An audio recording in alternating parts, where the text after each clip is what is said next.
In PF mode, only the pan axis follows the movements of the grip, while the tilt axis and roll axis will not follow. This is suitable for horizontal camera movements, such as circling a subject, left and right movements. In PTF mode, both the pan and tilt axes follow the movements of the grip,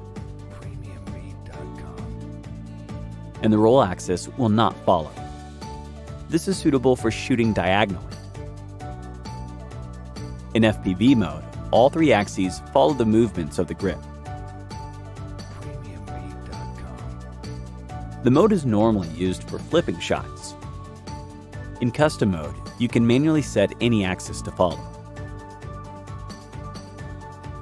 When in 3D Roll 360, the gimbal will tilt 90 degrees and the camera will face straight upward.